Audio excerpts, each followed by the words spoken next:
Ladies and gentlemen, good morning, everybody. I am happy to continue with you the language. So before I have already started to explain comprehension, and I'm going to talk today about language and what are the questions that we are going to tackle in language. As you see, comprehension is in relation with the text, to read the text and answer the questions of comprehension. After comprehension, as a second section, we have language. So what are the type of questions given in language? Of course, we have MCQ, multiple choice questions concerning vocabulary and grammatical structures, functions, models, and so on and so on. But there are some questions which are not clear for students. I'm going to tackle one by one to explain them. I'm going to explain how to answer this type of questions. So first question, we have, for example, fill in the blanks, one letter is given. And I give you an example how to answer these questions and why this question is difficult, because it is related to language theories. We have to read language theories and to see, for example, this is fill in the blanks. One letter is given, we are going to find a letter which is missing. For example, language. So the question starts with language. S, we don't know what is S. Are taught. Are taught in the natural order. Natural order of A, listening,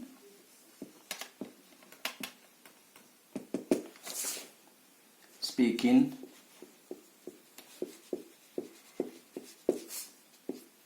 reading,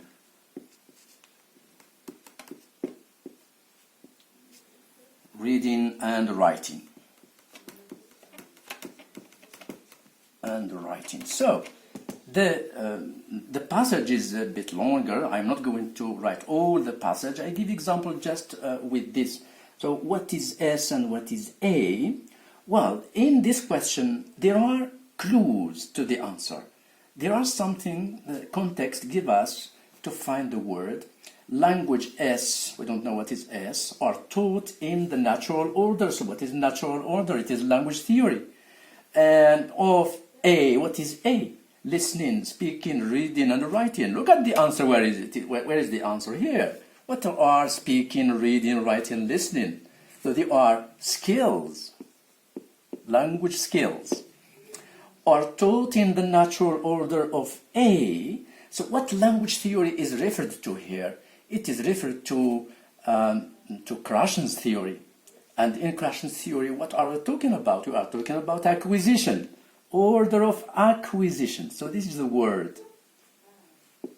So what I want to say is, this word is found not just at random, but there is context, there is a reference to language theories, and this is how we answer this question, because maybe some students told me, well, this question is not clear for me.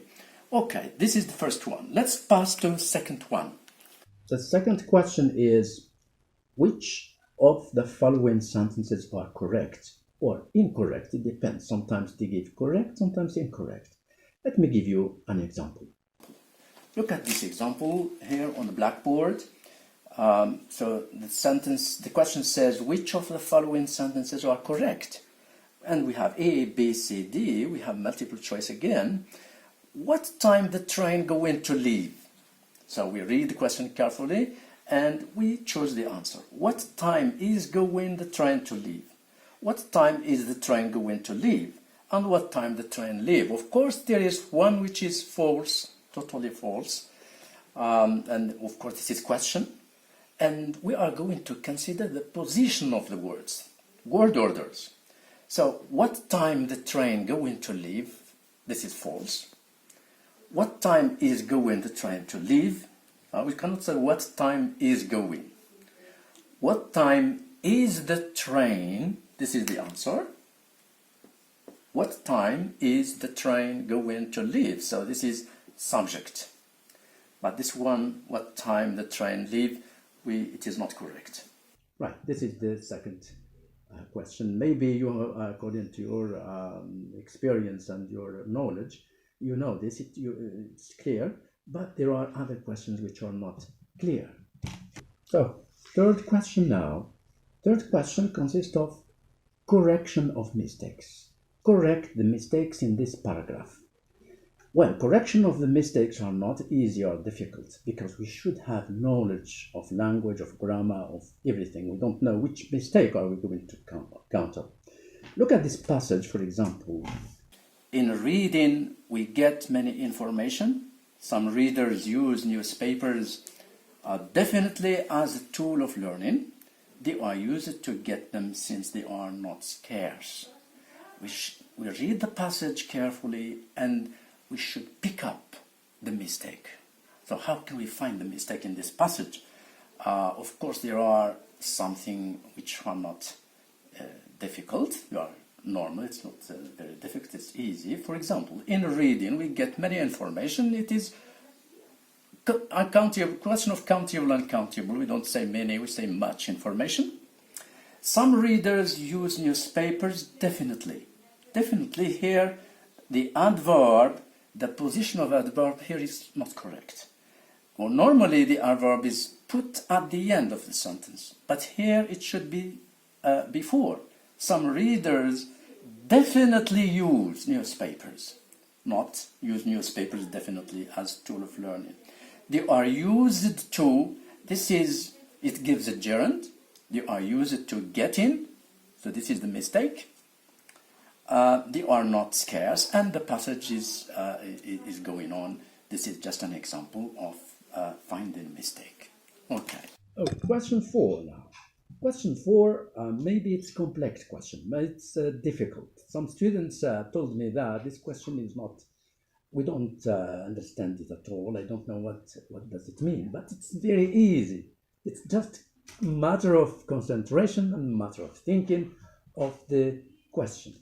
Consider the following words. What do they have in common? This is the question. What do they have in common?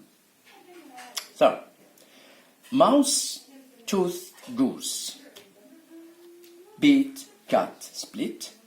Depend, rely, focus. So, how can we answer these questions? What are we going to do? What can we think of? So, first one, mouse, tooth, goose. It's irregular plural. Irregular plural. When we answer the question, you say, "Oh, it's very easy."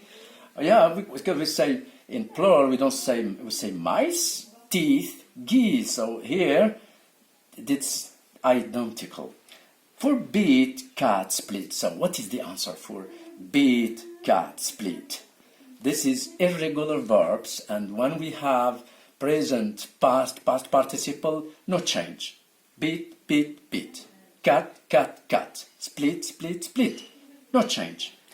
For depend, rely, focus, they are verbs. 3 of them are followed by on. Depend on, rely on, focus on. So here it is. It's very easy, but how can we find it? What can we do to think of it? That's the solution for this. Question number 5.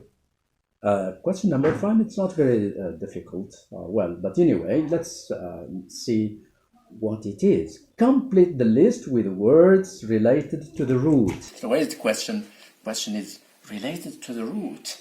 This is relate. And we have, of course, other examples. We have 4 or 5 examples like this. But let's take just this one, relate.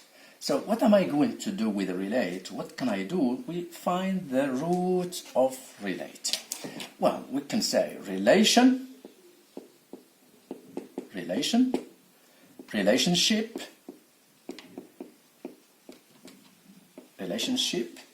relative, related.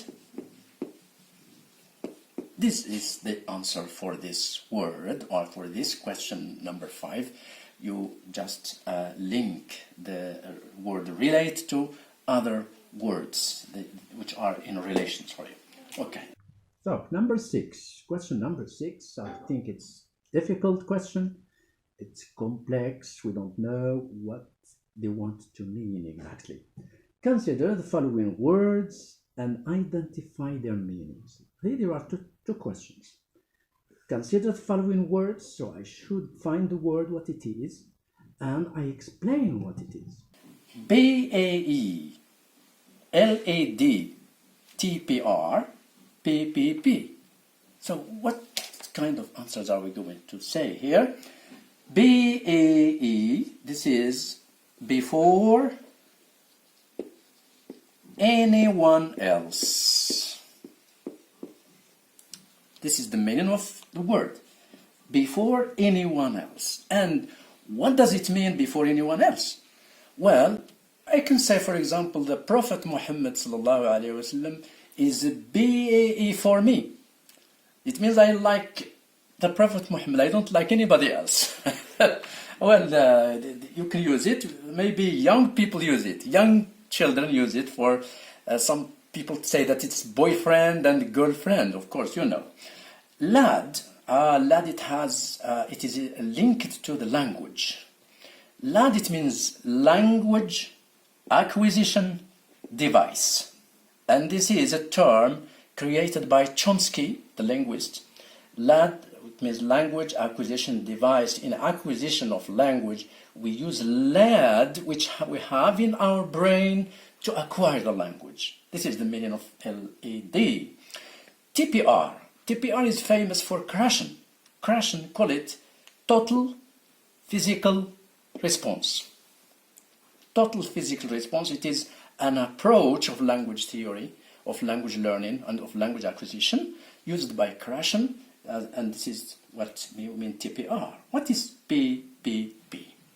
This is the word, or the words, we use them in teaching. When we teach reading, when we present something, so this is presentation, this is practice, and this is production.